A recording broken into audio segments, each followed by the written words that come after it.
안녕하세요. 따뜻하고 재미있는 야담을 같이 시청해 보세요. 이보시오, 부인, 죽으려거든 내 소금값이나 쳐주고 가시오. 이 귀한 소금이 비에 다 녹게 생겼는데 사람 목숨 하나가 이 소금 한 가마니보다 가벼워서야 되겠소. 여러분, 안녕하십니까? 오늘은 조선 팔도를 뒤흔들 뻔했던 아주 기막히고도 가슴 절절한 어느 소금 장수와 과부의 이야기를 들려드릴까 합니다. 때는 바야흐로 신분 제도가 흔들리고 돈의 힘이 양반의 족보보다 무서워지던 조선 후기 어느 비 내리는 깊은 밤이었습니다. 주인공 칠복은 남들 다 잠든 새벽부터 소금짐을 지고 산을 넘던 건실한 청년이었습니다. 땀방울이 빗물인지 눈물인지 모르게 흐르던 그때 버려진 흉가 석가래에 줄을 매는 여인의 그림자를 발견한 것이지요. 칠복은 앞뒤 가릴 것 없이 뛰어들어 그녀를 붙잡았습니다. 이게 무슨 망측한 짓입니까? 곱디고 온 손으로 줄을 매다니요. 세상 천지에 죽을 용기로 살면 못할 일이 무엇이라고 이러십니까? 여인은 설이라는 이름의 사대부 집안 며느리였습니다. 하지만 허울만 좋은 양반일 뿐 투기와 도박에 빠진 남편은 일찍 세상을 떠났고 시어머니는 설이가 가져온 혼수며 친정 재산을 빼앗으려 매일같이 모진 매질과 구박을 일삼았습니다. 심지어는 정조를 지키지 않았다는 누명까지 씌워 그녀를 산채로 묻으려 했으니 가련한 설이가 선택할 길은 죽음밖에 없었던 것입니다. 나를 놓아주게. 이대로 살아서 무엇하나. 내일이면 시댁 사람들이 나를 정절을 잃은 년이라 뭐라 뒤산에 매장할 것이네. 차라리 내 손으로 끝내는 게 낫지. 설이의 눈물 섞인 하소연에 칠복은 주먹을 불끈 쥐었습니다. 돈이면 양반족보도 사고 파는 세상인데 단지 여자라는 이유로 과부라는 이유로 이렇게 개처럼 끌려가 죽어야 한다니요. 칠복은 그녀의 눈을 똑바로 쳐다보며 말했습니다. 부인, 내 제안 하나 하리다. 죽을 셈 치고 나랑 도박 한 판 안 해보겠소. 저놈들이 부인의 재산을 노린다면 우리는 저놈들의 혼을 쏙 빼놓고 그 재산을 통째로 가로채는 겁니다. 어차피 죽으려던 목숨 아닙니까? 설이는 당황했지만 칠복의 눈빛에서 묘한 생명력을 보았습니다. 소금 냄새 풀풀 나는 이 천한 사내가 자신을 구원해줄 동아줄처럼 보인 것이지요. 설이는 품속에서 작은 비단 주머니 하나를 꺼냈습니다. 그것은 그녀의 친정어머니가 비상금으로 몰래 챙겨준 아무도 모르는 금덩이 몇 점과 서신이었습니다. 좋네. 이 금이면 사람 몇은 매수할 수 있겠지. 하지만 내 시댁 사람들은 뱀보다 교활하고 호랑이보다 잔인하네. 소금 장수 자네가 감당할 수 있겠나? 칠복은 호탕하게 웃으며 소금 가마니를 바닥에 내려놓았습니다. 부인, 소금은 말입니다. 짜기도 하지만 고기를 썩지 않게도 만듭니다. 내가 저 썩어 빠진 인간들을 소금에 절여버릴 테니 지켜보십시오. 자, 이제부터 부인은 죽은 사람입니다. 그리고 나는 한양에서 내려온 거부, 김 부자가 되는 겁니다. 두 사람은 그 밤 흉가 안에서 날이 새도록 계획을 짰습니다. 설이는 칠복에게 양반의 걸음걸이, 말투, 그리고 돈을 쓰는 법을 가르쳤습니다. 칠복은 거친 손을 씻고 비단옷을 입었으며 설이는 얼굴에 검은 칠을 하고 칠복의 벙어리 하인으로 변장했습니다. 다음 날 아침 설이의 시댁인 박진사 댁은 발칵 뒤집혔습니다. 며느리가 사라진 것입니다. 그들은 며느리가 도망간 줄 알고 추노꾼을 풀려 했으나 칠복이 먼저 선수를 쳤습니다. 이보시오, 여기가 그 유명한 박진사 댁입니까? 내가 한양에서 귀한 소식을 듣고 천리길을 달려왔는데 집안 꼴이 왜 이리 소란스럽소? 화려한 비단 두루마기를 걸치고 가마까지 빌려 타고 나타난 칠복의 모습에 박진사는 눈이 휘둥그레졌습니다. 칠복의 뒤에는 벙어리 하인으로 변장한 설이가 고개를 숙인 채 서 있었지요. 칠복은 보란듯이 엽전 꾸러미를 마당 한복판에 던졌습니다. 내가 이번에 서해 소금 배 수십 척을 부리게 되었는데 이 근방에 큰 창고를 지으려 하오. 박 진사 어른이 덕망이 높다기에 동업을 제안하러 왔거늘 분위기가 영 아니구려. 그냥 가야겠소. 박 진사는 돈이라는 말에 자다가도 벌떡 일어나는 인물이었습니다. 그는 칠복의 바짓가랑이를 붙잡다시피 하며 방으로 들였습니다. 아이고, 귀한 분이 오셨는데 제가 결례를 범했습니다. 어서 드시죠. 우리 집안에 작은 송사가 있어 잠시 소란스러웠을 뿐입니다. 칠복은 방에 앉아 거드름을 피우며 박 진사의 탐욕을 자극하기 시작했습니다. 내가 듣기로 이 집에 아주 영특한 며느님이 계셔서 재산 관리를 도맡아 한다던데 그분을 좀 뵐 수 있겠소? 장사는 모름지기 안주인이 똑똑해야 하는 법이지요. 박 진사의 얼굴이 흑빛이 되었습니다. 방금 전까지 죽이려 했던, 그리고 지금은 어디론가 사라져버린 며느리를 찾으라니요. 하지만 칠복은 멈추지 않았습니다. 그는 품에서 황금 거북이 한 마리를 꺼내 탁자 위에 올려두었습니다. 이건 계약의 증표로 가져온 것이오.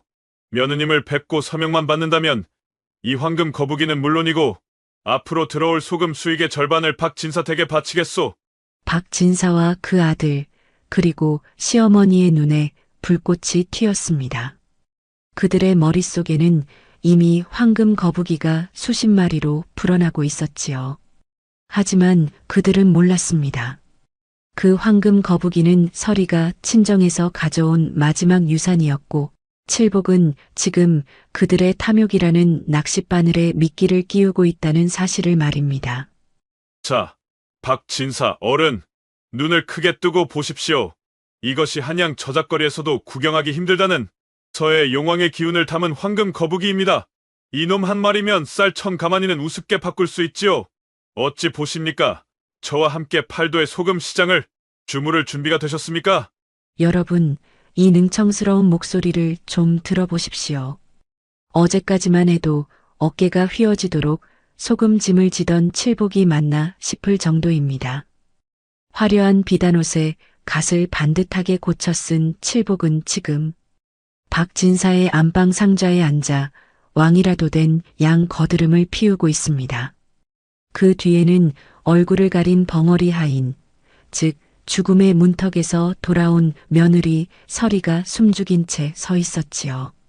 박 진사는 황금 거북이에서 눈을 떼지 못했습니다. 입가에는 추잡한 침이 고일 지경이었지요. 그는 며느리 서리가 사라진 공포보다 눈앞에 황금이 가져다 줄 권세에 완전히 눈이 멀어버렸습니다. 아이고, 김대인. 역시 한양 큰 손은 다르십니다. 이런 보물을 아낌없이 내놓으시다니요. 하지만 아까 말씀하신 우리 며느리 말입니다. 그게 실은 갑자기 몸이 몹시 불출하여 지금 요양 중이라 당장 뵙기가 어렵습니다요. 박 진사의 비겁한 거짓말이 시작되었습니다. 서리는 등 뒤에서 그 목소리를 들으며 손톱이 손바닥을 파고들 정도로 주먹을 쥐었습니다. 자신을 죽이려 했던 시아버지가 이제는 자신의 부재를 병환으로 포장하며 사기를 치고 있으니 그 가증스러움에 치가 떨렸던 것이지요. 칠복은 서리의 기척을 느끼고는 더욱 크게 웃음을 터뜨렸습니다. 허허, 이거 안타깝구려. 나는 이 사업의 인장을 며느님께 맡기려 했거늘 사실 내 이 벙어리 하인이 관상을 좀 볼 줄 아는데 이 집안의 기운이 며느님 손끝에서 나온다 하더이다. 그래서 굳이 이곳까지 찾아온 것이 아니오? 칠복이 슬쩍 뒤를 돌아보자 서리는 약속된 신호대로 고개를 끄덕였습니다. 박 진사는 이제 초조해지기 시작했습니다. 돈은 잡고 싶은데 정작 돈을 잡을 서류상의 주인인 며느리가 없으니 말입니다. 이때 박 진사의 다른 아들이자 망나니 박수남이 방 안으로 들이닥쳤습니다. 아버지, 며느리가 없으면 어떻습니까? 이 집안의 주인은 접니다. 그 황금 거북이 저한테 주시면 제가 당장 서명하고 인장도 찍겠습니다. 박수남은 도박빚에 쪼들려 눈이 충혈된 상태였습니다. 칠복은 속으로 쾌재를 불렀습니다. 옳거니 대여가 스스로 걸려드는구나. 칠복은 짐짓 엄한 표정을 지으며 박수남을 꾸짖었습니다. 허, 젊은 사람이 성미도 급하시네.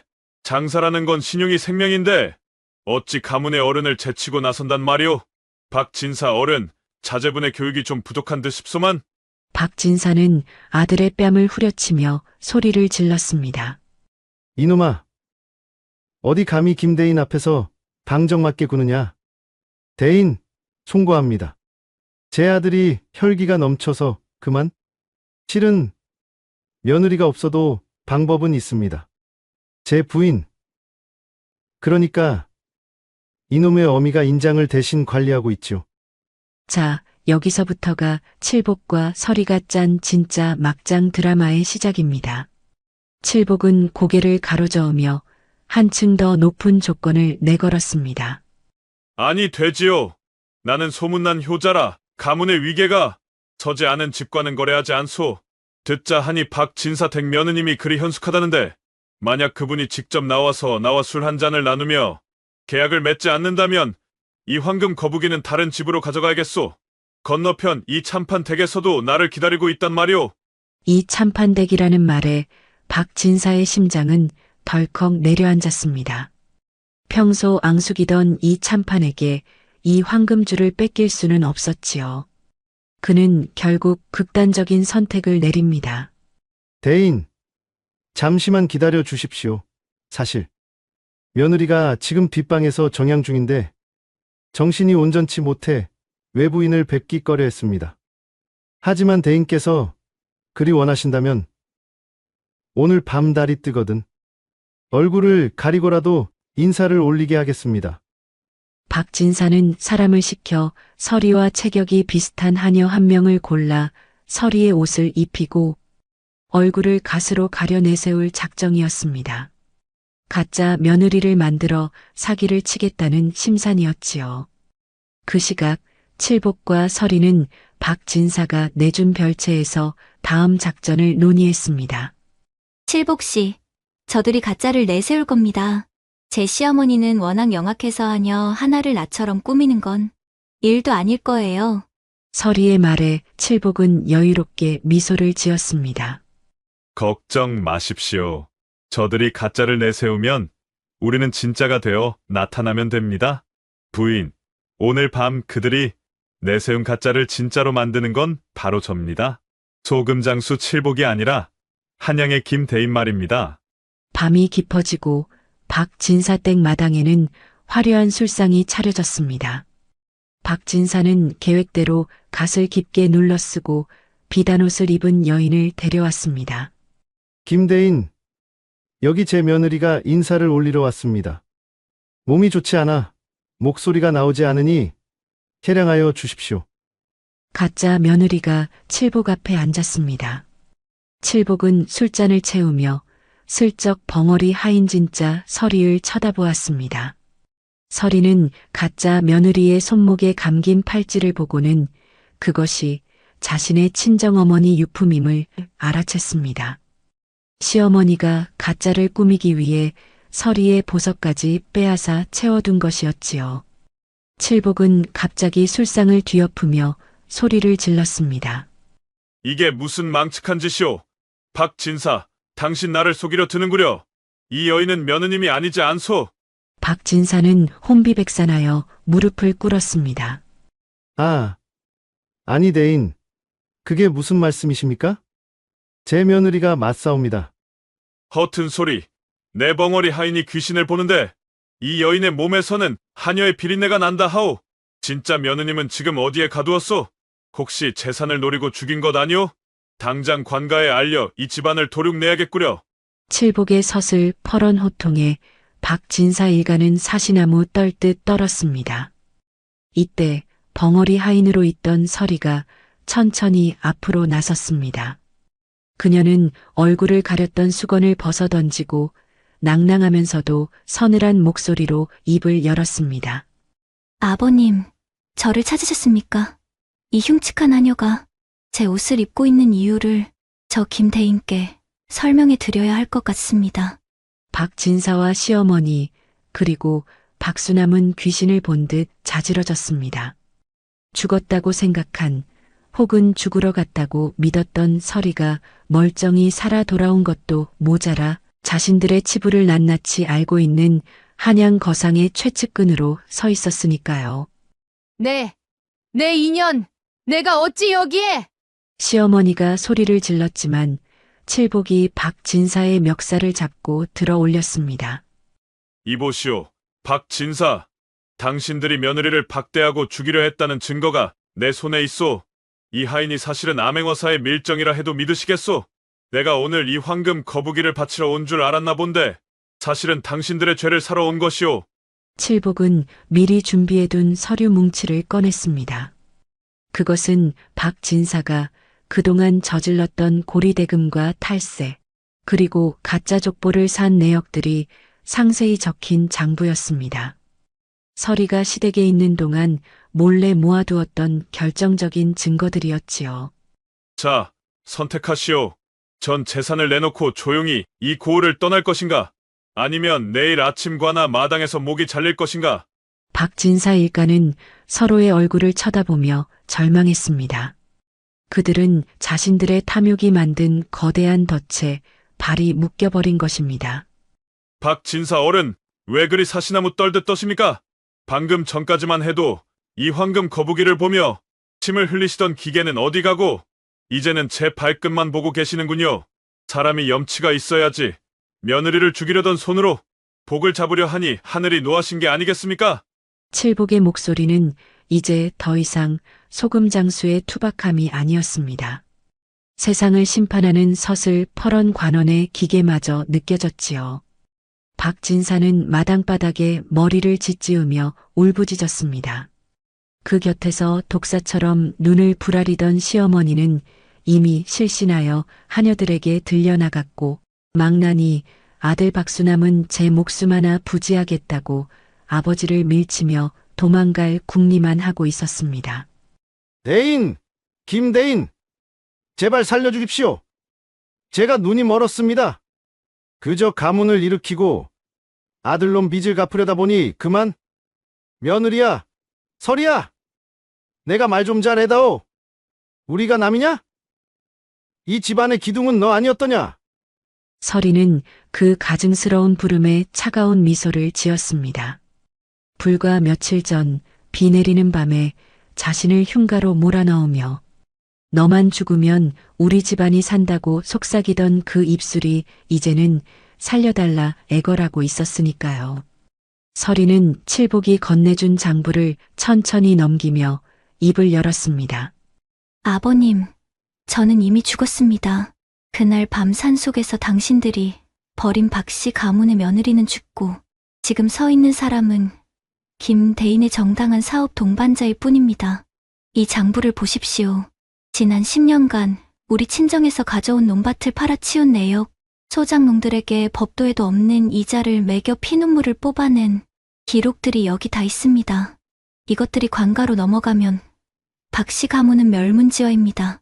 사실 이 장부들은 칠복이 서리의 증언을 토대로 며칠 밤을 새워 정리한 현대식 회계 장부와 같았습니다. 칠복은 소금을 팔며 익힌 저작거리의 생리와 서리의 지식을 합쳐 박진사가 빠져나갈 구멍이 없는 완벽한 덫을 만든 것이지요. 박진사는 결국 칠복이 내민 포기각서에 인장을 찍을 수밖에 없었습니다. 집과 땅, 그리고 그동안 부정하게 모은 재산의 8화를 내놓겠다는 내용이었지요. 칠복은 그 재산을 가져가는 대신 고을에 굶주린 백성들에게 나누어 주겠다는 파격적인 선언을 합니다. 박진사, 당신은 이제 이 고을에서 가장 가난한 양반이 될 것이오. 하지만 목숨은 붙여주지. 대신 조건이 있소. 매일 아침 저작거리에서 소금 한 짐을 지고 이 고을을 한 바퀴씩 도시오. 당신이 무시했던 서민들의 땀 냄새가 어떤 것인지 평생토록 뼈에 새기라는 말이오. 이것이 바로 칠복식의 복수였습니다. 죽여서 끝내는 것이 아니라 그들이 그토록 경멸하던 천한 삶을 직접 살게 함으로써 정신적인 사형 선고를 내린 것이지요. 박진사 일가는 하루아침에 알거지가 되어 쫓겨났고 고을 사람들은 소금 용왕님이 나타나 악덕지주를 심판했다며 축제를 벌였습니다. 칠복 씨, 정말 괜찮겠어요?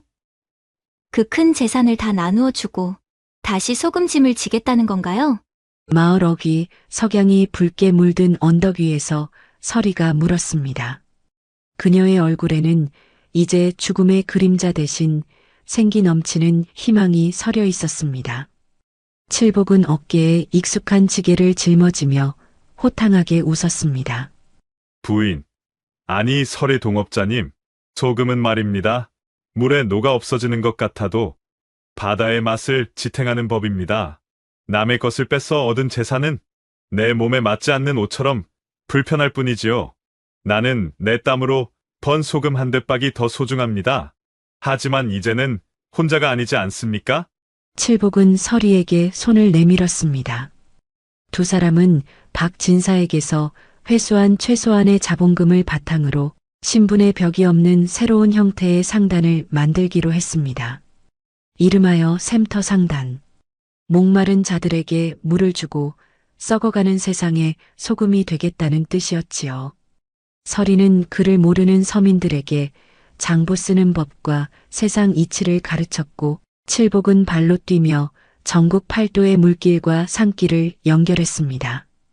두 사람의 이야기는 입에서 입으로 전해져 양반의 압제에 고통받던 서민들에게 큰 위로와 용기가 되었습니다. 이야기의 마지막, 칠복과 서리는 다시 그 흉가를 찾았습니다. 이제 그곳은 더 이상 죽음의 장소가 아니었습니다.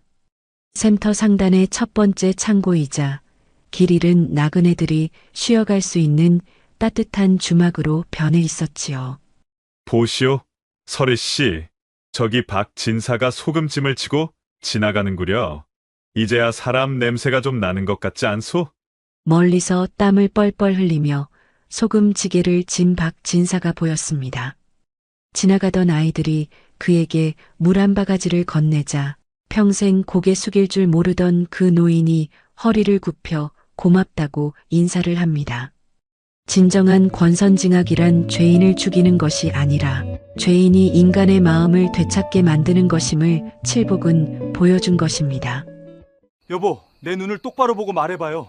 지금 그게 무슨 소리요? 우리 개똥이가 저 높은 이판서 대감댁의 핏줄이라니 그게 도대체 무슨 회괴망측한 소리냐 말이요? 한밤중 한양 바닥에서도 가장 가난한 이들이 모여 사는 피난골의 작은 초가집. 사방이 컴컴한 밤하늘 아래 낡은 등잔불. 하나만이 위태롭게 흔들리는 방 안에서 지게꾼 돌쇠의 날카로운 목소리가 찢어지듯 흘러나왔습니다. 그의 눈은 금방이라도 튀어나올 것처럼 붉게 충혈되어 있었고 거친 무명옷 자락을 쥔 두 손은 사정없이 떨리고 있었지요. 그의 앞에 무릎을 꿇고 앉은 아내. 복희는 이미 눈물로 온 얼굴이 범벅이 된 채 고개를 들지 못하고 있었습니다. 겨우 입술을 뗀 그녀의 입에서는 돌쇠의 가슴을 무너뜨리는 가혹한 진실이 흘러나왔습니다. 여보, 죽을 죄를 지었어요. 내 평생 당신에게만은 이 비밀을 무덤까지 가져가려 했건만 하늘이 무심하게도 오늘 이판서 대감이 길거리에서 우리 개똥이를 보고 말았습니다. 이 일을 어찌하면 좋습니까? 여보. 방 밖에서는 아무것도 모르는 10살배기 아들. 개똥이가 고단한 하루 끝에 깊은 잠에 빠져 숨소리만 새근새근 내고 있었는데 방 안은 그야말로 마른 하늘에 날벼락이 떨어진 듯 지옥 같은 침묵이 흐르고 있었습니다. 도대체 이 가난하고 평범한 지게꾼 가정에 어떤 엄청난 비밀이 숨겨져 있었던 것일까요? 이야기는 지금으로부터 정확히 10년 전으로 거슬러 올라갑니다. 당시 3대째 정승판서를 배출한 명문가 중의 명문가, 이판서. 이명학의 집안에는 커다란 근심거리가 하나 있었습니다. 돈과 권력, 명예까지 세상 모든 것을 다 가졌으나 딱 하나 가문의 대를 이을 자식이 없었던 것입니다. 이 판서의 본처인 정씨 부인은 갖은 노력을 다하고 용하다는 약은 다 다려 먹었어도 아이를 갖지 못했습니다. 씨를 받지 못하는 시집을 향한 가문의 압박은 날이 갈수록 심해졌고 결국 정씨 부인은 피눈물을 흘리며 남편에게 시바지를 들릴 것을 제안하게 됩니다. 그렇게 비밀리에 대감집 친모로 위장하여 들어간 처녀가 바로 지금 돌쇠의 아내인 복희였습니다. 복희는 가난한 집안의 생계를 위해 그리고 병든 부모의 약값을 대기 위해 제 몸을 제물로 바치듯 그 깊은 대감집 사랑채로 들어갔던 것이지요. 이판서 이명학은 젊고 고운 복희를 품었고 얼마 지나지 않아 거짓말처럼 복희의 배가 불러오기 시작했습니다. 온 집안이 경사를 맞은 듯 기뻐해야 마땅했으나 세상 일은 그리 호락호락하지 않았습니다. 아이를 갖지 못해 독이 바짝 오른 본처 정씨 부인의 질투와 시기심은 상상을 초월했습니다. 정씨 부인은 복희가 사내 아이를 낳는 순간 자신의 입지가 완전히 좁아질 것을 두려워했습니다. 그리하여 아이가 태어나기도 전에 사람을 사서 복희를 아무도 모르게 죽이고 아이만 빼돌릴 음모를 꾸몄습니다. 이 사실을 눈치챈 노비 한 명이 한밤중에 복희의 손을 잡고 뒷문으로 도망쳐 나왔고 만삭의 몸이 된 복희는 쫓겨나듯 한양 바닥을 헤매게 되었습니다. 배는 남산만하게 불러왔고 갈 곳은 없었으며 등 뒤에서는 대감집에서 보낸 자객들이 목을 죄어오는 공포의 나날이었습니다. 엄동설안의 추위가 몰아치던 어느 날 밤 복희는 눈 쌓인 한양 골목길 한 구석에 쓰러져 신음하고 있었습니다. 모진 추위와 굶주림에 정신을 잃어가는 그녀의 눈앞에 나타난 남자가 바로 당시 총각이었던 거구의 지객꾼 돌쇠였습니다. 아니, 이 추운 날에 임산부가 왜 여기 이러고 써져 있는 게요? 정신 좀 차려보시오. 여보시오. 돌쇠는 거칠고 투박한 사내였지만 심성만큼은 비단결처럼 고운 사람이었습니다. 얼어 죽어가는 임산부를 차마 지나치지 못한 돌쇠는 그녀를 번쩍 들어 올려 자신의 단칸방으로 데려왔습니다. 그리고 귀한 땔감을 아낌없이 떼며 방을 덮이고 미음을 끓여 지극정성으로 간호했지요. 그 덕에 복희는 목숨을 건졌고 돌쇠의 방에서 핏덩이 같은 사내 아이를 낳았으니 그 아이가 바로 지금의 개똥이었습니다. 복희는 자신을 살려주고 아이까지 받아준 돌쇠에게 모든 사실을 털어놓았습니다. 자신이 양반집의 시바디였고 그 집안에서 쫓겨나 쫓기는 신세라는 것을 말입니다. 귀신이 곡할 노릇이고 잘못 엮였다가는 목숨이 10개라도 모자랄 판국이었습니다. 보통의 사내라면 겁을 집어먹고 당장 쫓아냈을 법한 이야기였습니다. 하지만 돌쇠는 달랐습니다. 갓 태어난 개똥이의 꼬물거리는 작은 손가락이 자신의 거친 손을 꽉 쥐는 순간 돌쇠의 가슴속 깊은 곳에서 뜨거운 무언가가 솟구쳐 올랐습니다. 내 비록 가진 것 없는 지게꾼 놈이나 내 집에 들어온 이상 그 누구도 당신과 이 아이를 건드리지 못하게 할 것이오. 내 오늘부터 이 아이의 아비가 될 터이니 아무 걱정 말고 나와 살 전차요. 그렇게 돌쇠는 총각의 몸으로 남의 아이를 품은 여인을 아내로 맞이했고 개똥이를 자신의 친자식보다 더 끔찍이 아끼며 키워왔습니다. 지게질을 하느라 어깨가 짓물러 피가 나고 뼈가 마디마디 쑤셔도 저녁에 집에 돌아와 아비라며 품에 안기는 개똥이의 웃음 한 번이면 온 세상 시름이 다 녹아내렸습니다. 핏줄보다 무서운 것이 기른 정이라고 했던가요? 돌쇠에게 개똥이는 자신의 목숨과도 바꿀 수 없는 유일한 전부였습니다.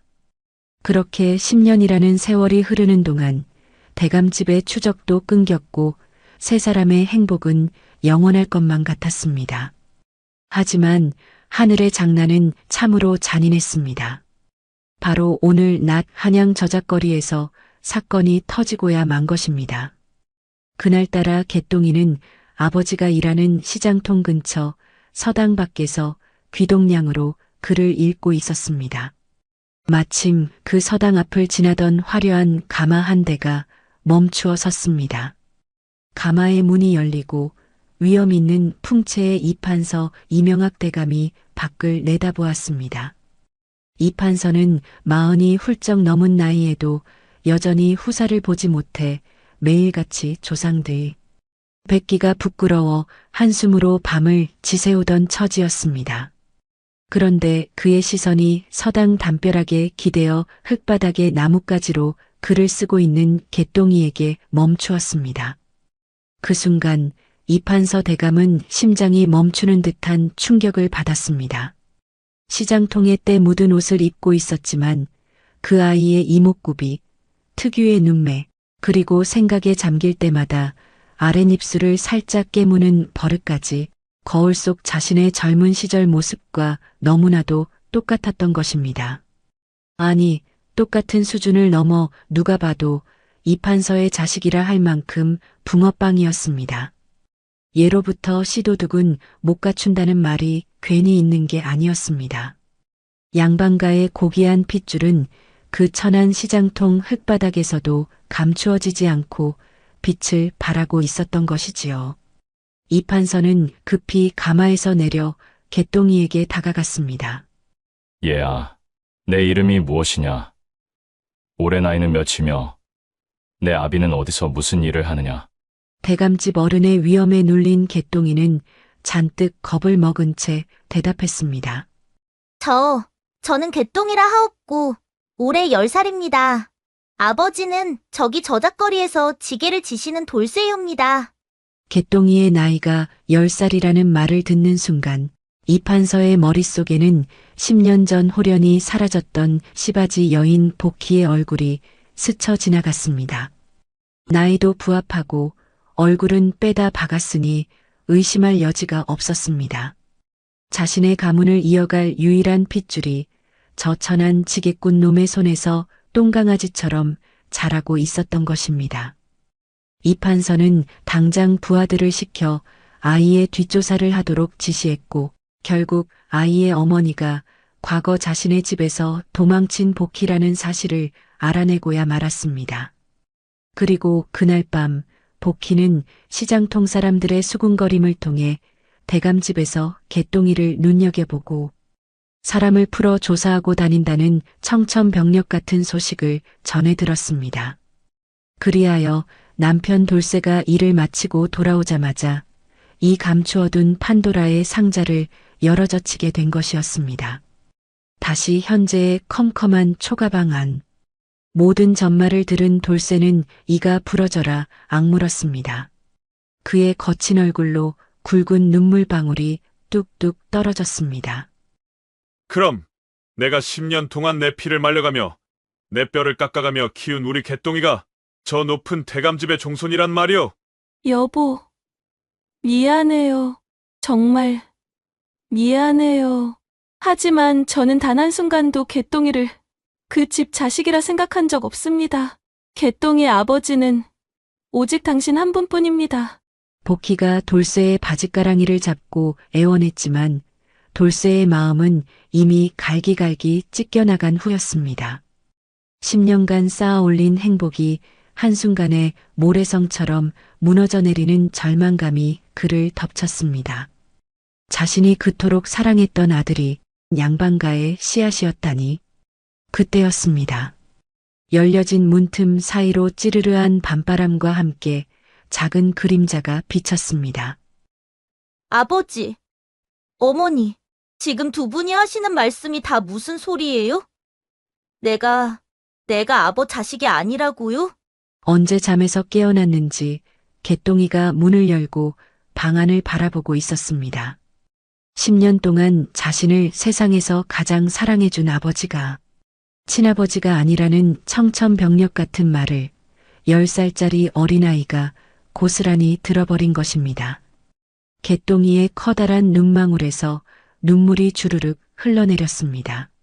개똥아, 복희가 비명을 지르며 아이를 껴안으려 했지만 개똥이는 뒤로 한 걸음 물러서며 오직 돌쇠만을 바라보았습니다. 아버지, 내가 아버지 자식 맞지요? 저기 저 지게 지고 매일 밤 내 머리 쓰다듬어 주던 우리 아버지 맞지요? 예, 아버지, 말 좀 해보세요. 아들의 절규에 돌쇠는 심장이 찢어지는 듯한 고통을 느꼈습니다. 피가 섞이지 않았다고 해서 이 아이가 내 자식이 아니란 말인가? 매일 밤 열이 나면 등에 업고 심리기를 달려 의원을 찾아갔던 그 시간들, 맛있는 고기 한 점 생기면 제 입에는 넣지도 않고 아들 입에 넣어주며 행복해했던 그 기억들이 다 거짓이란 말인가? 돌쇠는 거친 팔로 개똥이를 덥석 안아 올렸습니다. 그리고 가슴이 터져라 소리쳤습니다. 맞다. 내가 왜 내 자식이 아니냐?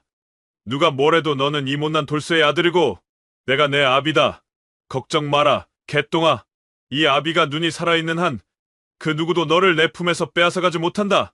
세 식구는 서로를 껴안고 밤이 새도록 통곡했습니다. 신분의 벽이 엄격한 조선시대, 천한 지객군이 권세 높은 판서, 대감의 핏줄을 품고 살아가야 하는 잔인한 운명의 소용돌이가 이제 막 시작되려 하고 있었습니다. 그리고 다음 날 아침, 피난골의 허름한 초가집, 앞으로 수십 명의 대감집 하인들과 번쩍이는 가마 한 대가 길을 막아섰습니다. 드디어 이판서 이명학이 제 핏줄을 찾기 위해 직접 군사를 거느리고 들이닥친 것입니다. 마을 사람들은 무슨 큰 난리라도 난 듯 숨을 죽이며 그 광경을 지켜보았습니다. 가마에서 내린 이판서는 거만한 걸음걸이로 마당으로 들어서며 차갑게 소리쳤습니다. 안에 있는 천한 놈들은 당장 내 아들을 모시고 밖으로 나오너라. 감히 양반가의 귀한 종손을 이딴 돼지우리 같은 곳에 가두어두고 키우다니 내 너희 죄를 엄히 물을 것이다. 드디어 올 것이 오고야 말았습니다. 권력과 재물로 무장한 양반가의 서슬 퍼런 칼날 앞에 오직 맨몸과 부성의 하나로 맞서야 하는 지객군 돌쇠. 과연 돌쇠는 이 거대한 운명의 폭풍 속에서 목숨보다 소중한 아들 개똥이를 지켜낼 수 있을까요? 대감 천자, 내 목을 베어 이 마당에 뿌릴지언정 내 아들은 절대 못 주오. 이 아이는 저승길에서도 내 아들이고 이 판서 대감댁과는 피 한 방울 안 섞인 내 목숨이오. 서슬 퍼런 대감집 하인들이 몽둥이를 들고 마당을 에워싼 일촉즉발의 상황. 지객군 돌쇠는 날카로운 도끼 한 자루를 쥔 채 아내 복희와 아들 개똥이를 제 거구의 몸 뒤로 숨겼습니다. 그의 눈에는 핏발이 섰고 목청은 벼락치듯 마당을 울렸지요. 감히 일개천한 지객군 놈이 판서 대감의 앞길을 가로막고 독을 품고 있으니 이 판서 이명학의 미간이 무섭게 일그러졌습니다. 저 천하디천한 놈이 미쳤구나. 감히 누구 앞이라고 도끼질이냐? 여봐라. 당장 저놈을 쳐 죽이고 내 아들을 가마에 태우거라. 이 판서의 호령에 십수명의 장정들이 돌쇠를 향해 때로 달려들었습니다. 퍼! 퍼! 둔탁한 매질 소리가 마당을 가득 채웠습니다. 돌쇠는 달려드는 하인들의 몽둥이를 맨몸으로 받아내며 악착같이 버텼습니다. 어깨가 부러지고 머리에서 붉은 피가 흘러내려 눈앞을 가렸지만 돌쇠는 단 한 걸음도 뒤로 물러서지 않았습니다. 내가 여기서 쓰러지면 저 어린 것이 저 차가운 양반집 구석에서 평생 숨도 못 쉬고 살아야 한다는 생각뿐이었습니다. 아버지, 아버지, 대감님. 제발 우리 아버지 때리지 마세요. 제가 갈게요. 제가 대감님 집으로 가면 되잖아요.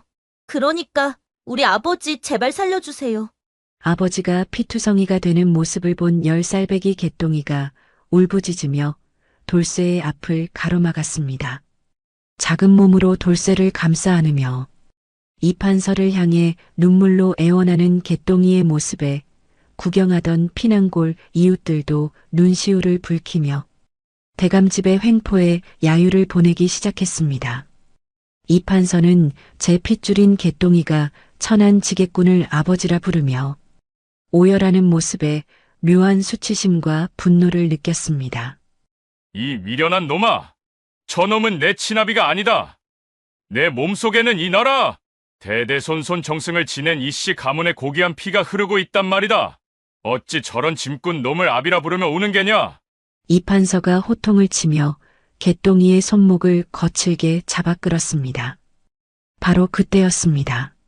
남편의 피와 아들의 눈물을 본 복희가 서슬 퍼런 눈빛으로 이 판서의 앞을 막아서며 품속에서 은장도 한 자루를 꺼내 제 목에 겨누었습니다. 대감, 정녕 당신의 핏줄을 원하십니까? 그렇다면 내 오늘 이 자리에서 10년 전 대감의 본처가 저지른 악행을 한양 바닥 온천지에 까발리고 목을 끊겠습니다. 무어라? 내 인연, 지금 감히 누구를 협박하는 게냐? 10년 전 당신의 부인 정씨가 저를 죽이려 자객을 보냈을 때 대감은 어디 계셨습니까? 가문의 대를 잇기 위해 씨바지로 이용할 땐 언제고 목숨이 경각에 달했을 땐 모른 척했던 양반네들이 아닙니까? 만삭의 몸으로 길바닥에서 얼어 죽어갈 때 저를 살리고 이 아이를 핏덩이부터 키워낸 사람은 저기 피 흘리고 서 있는 내 남편 돌쇠뿐입니다. 대감이 이제 와 아비라며 아이를 데려가신다면 나는 당장 포도청으로 달려가 대감집의 추악한 비밀을 고발하고 자결할 것입니다. 과연 온 한양이 이 막장 같은 소문을 듣고도 대감의 가문을 우러러보겠습니까? 복희의 서슬 퍼런 일갈에 이 판서의 얼굴이 하얗게 질려버렸습니다. 체면과 명예를 목숨보다 아끼는 양반가에서 씨바지 비사와 본처의 살인 미수 공모가 세상에 알려진다면 가문은 순식간에 파멸에 이를 것이 뻔했습니다. 게다가 마당 둘레에 모여든 백성들의 눈빛 또한 험악하게 변해가고 있었지요. 이 판서는 분노로 부르르 떨었지만 단호한 복희의 눈빛과 제 목숨을 걸고 아들을 지키려는 돌쇠의 기백에 압도당하고 말았습니다. 그리고 무엇보다 자신을 매섭게 노려보는 개똥이의 눈빛 속에서 당신은 내 아버지가 아니다라는 거부감을 읽었습니다. 핏줄을 강제로 빼앗아간들 저 아이의 마음속 아버지는 영원히 저 지게꾼 놈일 터였습니다. 긴 침묵 끝에 이 판서는 깊은 한숨을 내쉬며 잡고 있던 개똥이의 손을 스르륵 놓았습니다. 내 평생 자식이 없어. 하늘을 원망했건만 오늘 보니 하늘이 나를 벌하시는구나. 핏줄을 버린 대가가 이토록 참혹할 줄 몰랐다. 이 판서는 씁쓸하게 돌아서며 가마에 올랐습니다. 가자. 다시는 이 집을 찾지 않을 것이다. 대감집 무리가 밀물 빠지듯 마당을 빠져나가자 팽팽했던 긴장감이 풀리며 돌쇠가 바닥으로 털썩 주저앉았습니다. 온몸이 피투성이었지만 돌쇠는 제일 먼저 개똥이를 품에 꼭 안았습니다. 개똥아, 내 새끼 개똥아, 괜찮냐? 아비가 너를 지켰다. 아버지, 고마워요. 아버지, 가지 마세요. 개똥이는 돌쇠의 가슴에 얼굴을 묻고 목 놓아 울었고 복희 역시 두 사람을 감싸 안으며 눈물을 흘렸습니다. 비록 피 한 방울 섞이지 않았고 뼈가 부러지는 고통을 겪었지만 진정한 가족의 사랑이 권력과 핏줄이라는 거대한 벽을 무너뜨린 순간이었습니다. 그 후로 이판서 대감은 약속대로 다시는 그들을 찾지 않았고 남은 여생을 쓸쓸히 보내다 후사 없이 가문의 문을 닫았다고 합니다. 반면 지게꾼 돌쇠의 가족은 피난골의 작은 초가집에서 서로를 더욱 아끼며 행복하게 살았습니다. 개똥이는 아버지가 지게질로 벌어온 돈으로 열심히 글을 읽어 훗날 신분의 한계를 극복하고 훌륭한 사람으로 성장하여 부모에게 효도를 다했다고 전해집니다. 핏줄보다 무서운 것은 매일 밤 아이의 머리를 쓰다듬어 주던 아비의 거친 손길이었고 세상 그 어떤 고귀한 신분보다 위대한 것은 자식을 위해 목숨을 걸었던 지게꾼 아비의 사랑이었습니다. 여보, 제발 눈 좀 떠보셔요. 내 말이 안 들리십니까? 당신이 이리 가시면 나와 우리 용이는 어찌 살라고요. 차가운 눈보라가 휘몰아치는 방 안, 한 여인의 애절한 통곡 소리가 문창살을 흔듭니다.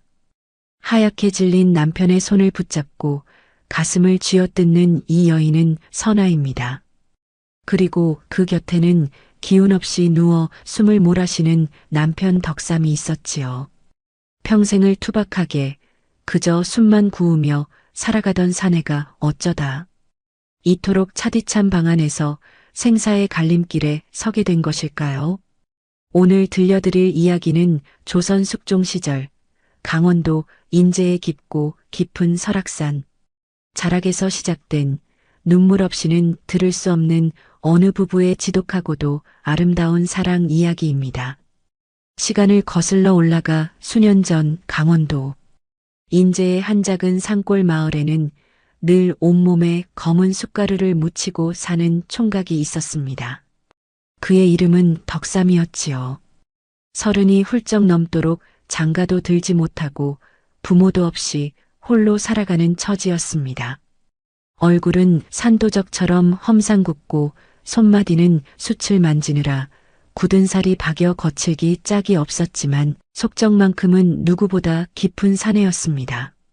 남들은 숯쟁이라고 천하게 여겼지만 덕삼은 자신이 구운 숯으로 세상 사람들이 따뜻한 겨울을 날 수 있다는 것에 보람을 느끼며 묵묵히 흙과 불을 동무 삼아 살아가고 있었습니다. 그러던 어느 날 이 평화롭고 조용한 산골 마을에 큰 소동이 일어났습니다. 한양에서 대단한 가문의 규수였다는 처녀가 가문이 영모에 휘말려 풍비박산이 나고 겨우 목숨만 건져 이 먼 시골까지 도망쳐 왔다는 것이었습니다. 그 처녀의 이름이 바로 선아였습니다. 하지만 참혹한 현실을 감당하지 못했던 탓일까요? 선아는 정신을 놓아버린 상태였습니다. 매일같이 마을 어귀에 앉아 눈물이 그렁그렁한 눈으로 먼 하늘만 바라보며 이미 세상에 없는 정인의 이름을 부르짖곤 했습니다. 고운 비단옷은 갈기갈기 찢어지고 때가 묻어 말이 아니었고 동네 아이들은 정신 나간 처녀라며 돌을 던지기 일쑤였습니다. 마을 사람 모두가 선아를 미친 여자라 부르며 멀리하고 귀찮아할 때 오직 한 사람, 덕삼만은 달랐습니다. 덕삼은 산에서 내려오다 아이들에게 둘러싸여 울고 있는 선아를 보았습니다. 머리에 피를 흘리면서도 멍하니 하늘만 보는 그 가냘픈 모습을 보는 순간 덕삼의 가슴 한구석이 쿵 하고 내려앉았습니다. 험하게 살아온 사내의 심장에 처음으로 누군가를 지켜주고 싶다는 뜨거운 감정이 샘솟은 것이지요. 덕삼은 나무라며 아이들을 쫓아내고 품에서 정성스레 싸온 주먹밥을 꺼내 선아에게 건넜습니다. 저자, 배가 고플 터이니 이것 좀 들어보시오. 이리 고운 분이 왜 이런 곳에서 눈물을 흘리고 계십니까? 선아는 대답 없이 주먹밥을 받아 쥐고는 개걸스럽게 먹기 시작했습니다. 그 모습을 보며 덕삼은 가슴이 미어지는 것 같았습니다. 그날 이후로 덕삼의 일과는 완전히 바뀌었습니다. 새벽같이 일어나 숯가마를 살피고 나면 곧장 마을 어귀로 달려가 선아의 끼니를 챙겼습니다. 겨울이 다가오자 얇은 옷 한 장으로 버티는 선아가 안쓰러워 자신이 입던 가장 두껍고 따뜻한 누더기 옷을 아낌없이 입혀주기도 했습니다. 마을 사람들은 그런 덕삼을 보며 혀를 찼습니다. 숫쟁이 놈이 미친 여자한테 홀려서 제정신이 아니라고 돈을 모아 장가를 갈 생각은 안 하고 쓸데없는 짓을 한다며 비웃었습니다. 하지만 덕삼은 아무런 상관이 없었습니다.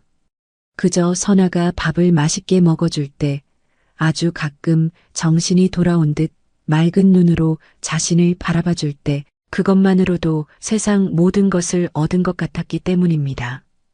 그러던 어느 날 밤 산속에 엄청난 폭우가 쏟아졌습니다.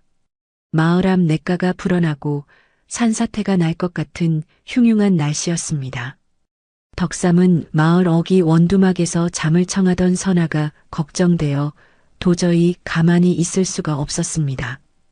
횃불을 들고 빗속을 뚫고 달려간 곳에서 덕삼은 추위에 벌벌 떨며 신음하고 있는 선아를 발견했습니다. 선아는 지독한 고열에 시달리며 정신을 잃어가고 있었습니다. 덕삼은 주저하지 않고 선아를 들쳐업었습니다.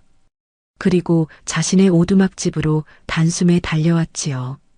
밤새도록 덕삼은 잠 한숨 청하지 않고 수건을 적셔 선아의 이마를 닦아주었습니다. 방 안에 불을 지펴 따뜻하게 만들고 자신이 가진 가장 좋은 이불을 선아에게 덮어주었습니다. 지극정성이 통했던 것일까요?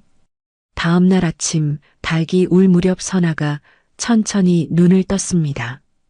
그런데 놀랍게도 선아의 눈빛이 이전과 달랐습니다. 늘 흐리멍덩하고 초점 없던 눈에 생기가 돌고 있었던 것입니다. 지독한 고열이 오히려 마음에 맺힌 응어리를 태워버린 것인지 선아는 제정신을 찾은 것이었습니다. 선아는 낯선 방안과 자신의 이마를 닦아주고 있는 험상궂은 사내를 보며 깜짝 놀랐습니다. 자신이 그동안 어떻게 살아왔는지, 이 사내가 자신에게 어떤 친절을 베풀었는지, 조각난 기억들이 주마등처럼 스쳐 지나갔습니다. 선아는 소리 없이 눈물을 흘리기 시작했습니다.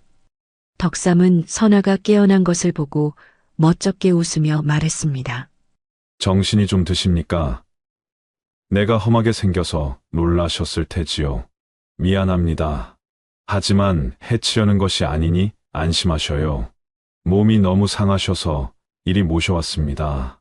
선아는 고개를 저으며 덕삼의 거친 손을 잡았습니다. 비록 검은 숟가루가 박여 거칠었지만 그 어떤 비단결보다 따뜻한 손이었습니다. 아닙니다. 기억이 납니다. 당신이 저를 살리셨습니다. 모두가 저를 미쳤다고 돌 던질 때 저에게 밥을 주시고 옷을 입혀주신 분이 바로 당신이지요.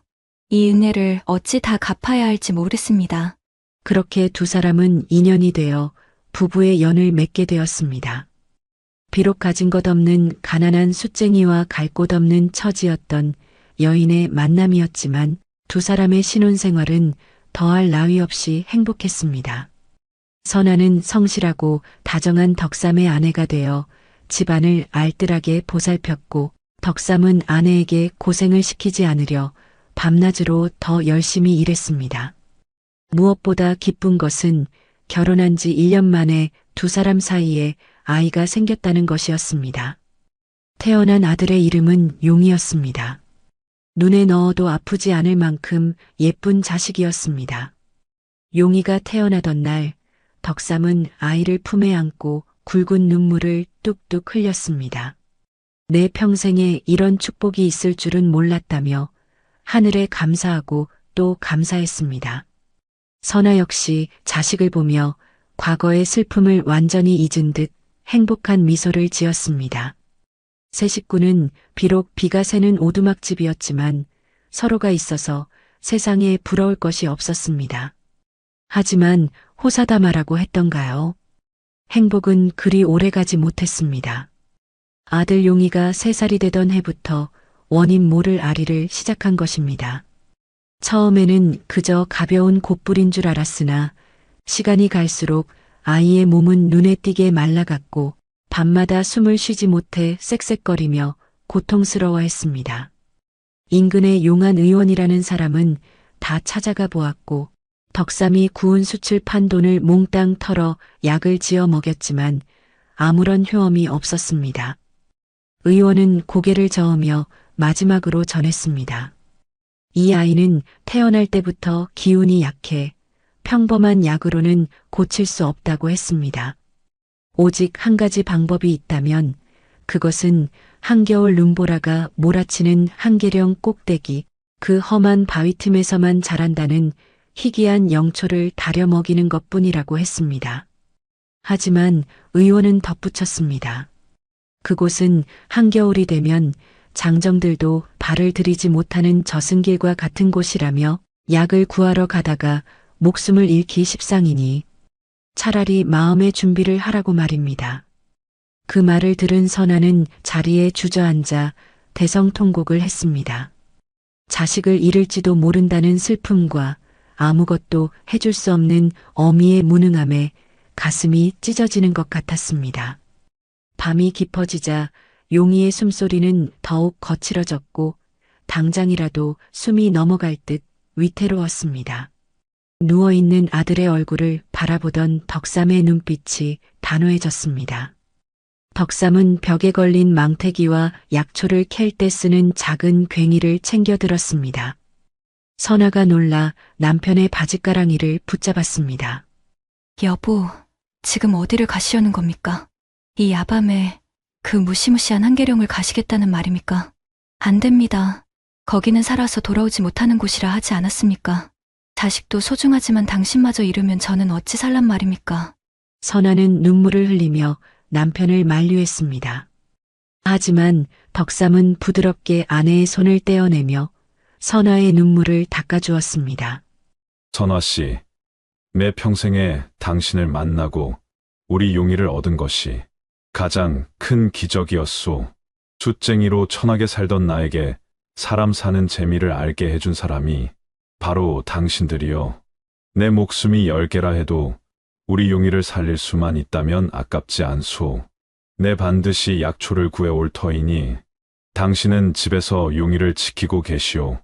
덕삼의 목소리에는 추호의 흔들림도 없었습니다. 그것은 지독한 부성애이자 자신을 사람으로 만들어준 아내에 대한 깊은 사랑이었습니다. 덕삼은 선아를 등지고 문을 열었습니다. 문을 열자마자 칼바람이 방 안으로 들이닥쳤습니다. 덕삼은 뒤도 돌아보지 않고 칠흑 같은 어둠 속으로 하얀 눈이 쌓인 한계령을 향해 걸어갔습니다. 남편이 떠난 후 선아는 아들을 품에 안고 밤새 기도를 올렸습니다. 제발 남편과 자식을 살려달라고 신령님께 빌고 또 빌었습니다.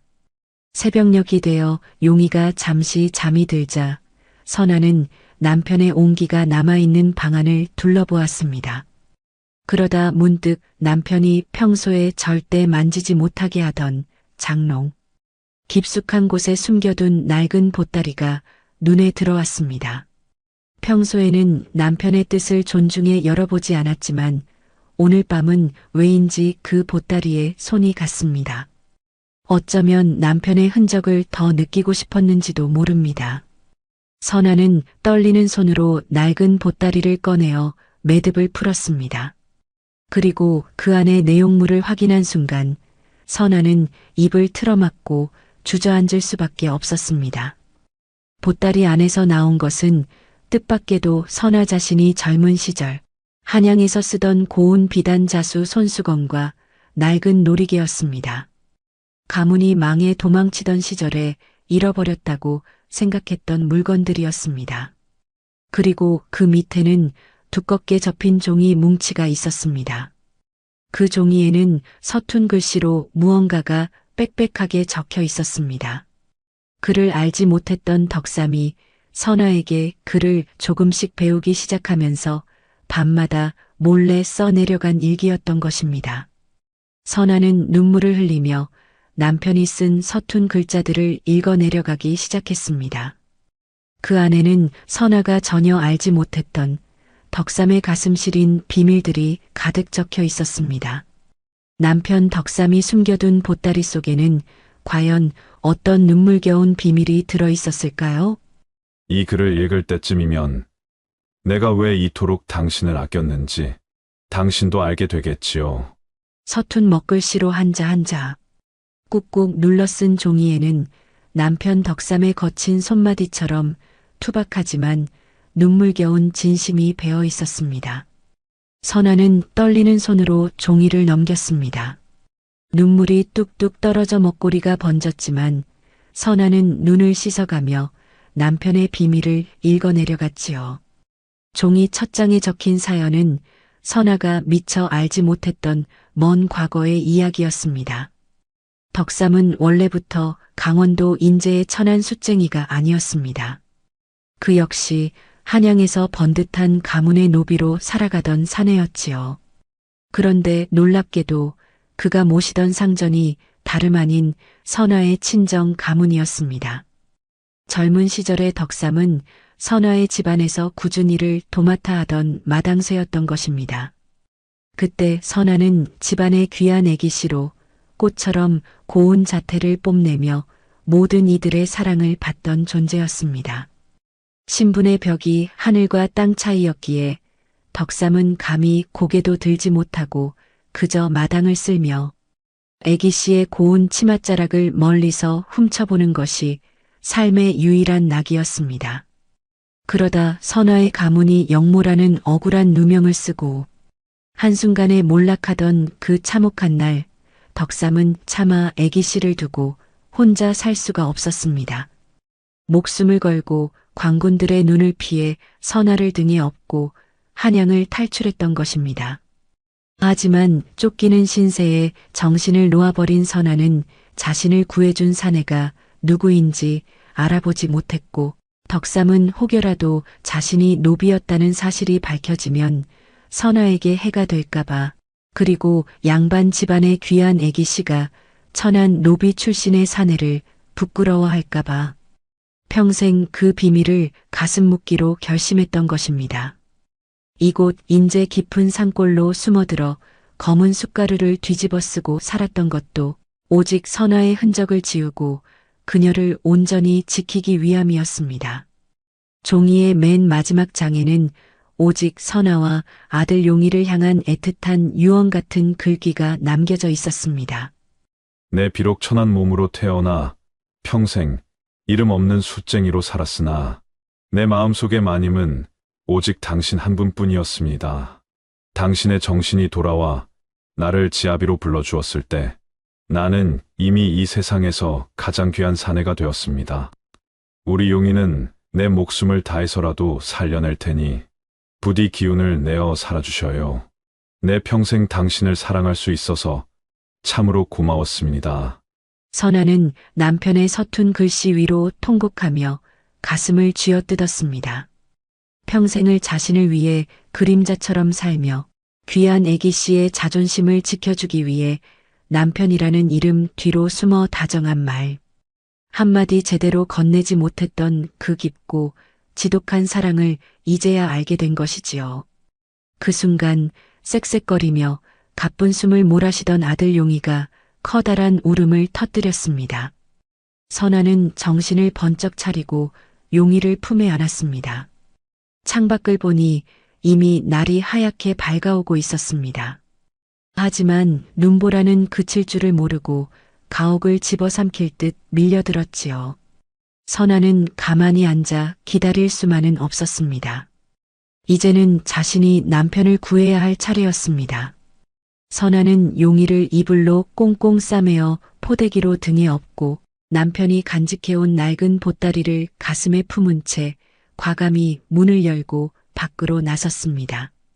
눈보라가 몰아치는 한계령은 한 걸음을 떼기조차 힘든 지옥 같았습니다. 칼바람이 살을 애는 듯 아팠고 허벅지까지 차오르는 눈더미 때문에 몇 번이고 고꾸라졌습니다. 하지만 선화는 포기하지 않았습니다. 등에 업힌 자식의 가냘픈 숨소리와 가슴에 품은 남편의 사랑이 그녀를 움직이는 힘이었습니다.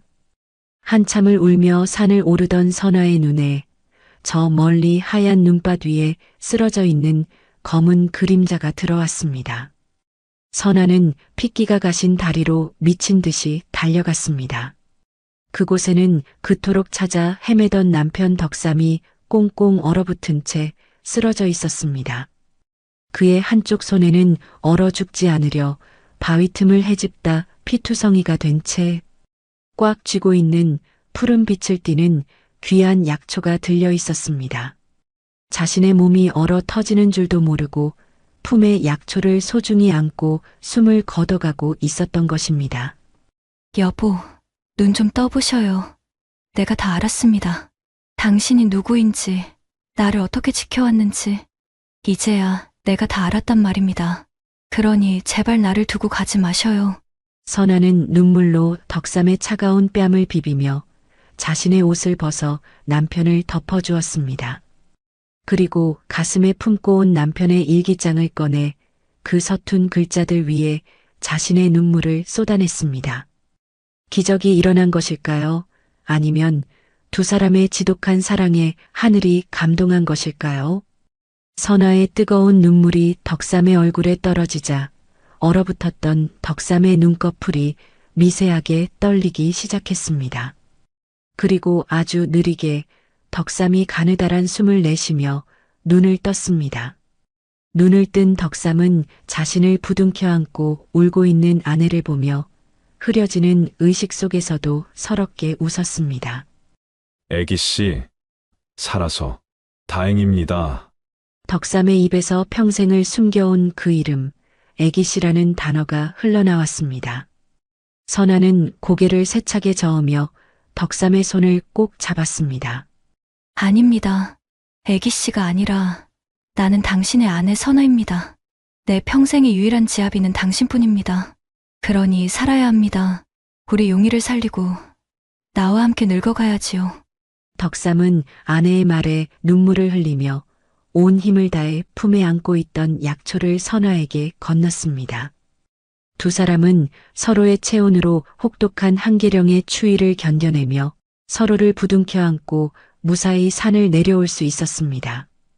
그로부터 수많은 세월이 흘렀습니다. 한계령의 매서운 겨울이 지나고 마침내 그 깊은 골짜기에도 따뜻한 봄바람이 불어와 하얀 봄눈이 녹아내리기 시작했지요. 덕삼이 구해온 약초를 먹은 아들 용이는 기적처럼 병을 훌훌 털어내고 일어나 누구보다 건강하고 늠름한 장정으로 자라났습니다. 효심이 지극한 용이는 부모를 모시고 정성스레 농사를 지으며 평화로운 날들을 보냈지요. 이제는 머리가 하얗게 새어버린 덕삼과 선아는 매년 봄이 오면 함께 마당가에 앉아 녹아내리는 봄눈을 바라보곤 했습니다. 덕삼의 손은 여전히 숟가루가 박여 거칠었지만 선아는 언제나 그 손을 세상에서 가장 소중한 보물처럼 꼭 쥐고 있었습니다. 신분의 벽도 모진 세월의 풍파도 두 사람의 깊은 정과 헌신을 갈라놓지는 못했습니다. 젊은 시절의 불같은 사랑은 세월의 바람에 바래질지 몰라도 서로의 상처를 보듬고 묵묵히 곁을 지켜준 그 은은하고 질긴 정이야말로 인생의 가장 아름다운 기적이라는 것을 두 사람은 서로의 눈빛을 보며 매일같이 확인하곤 했습니다.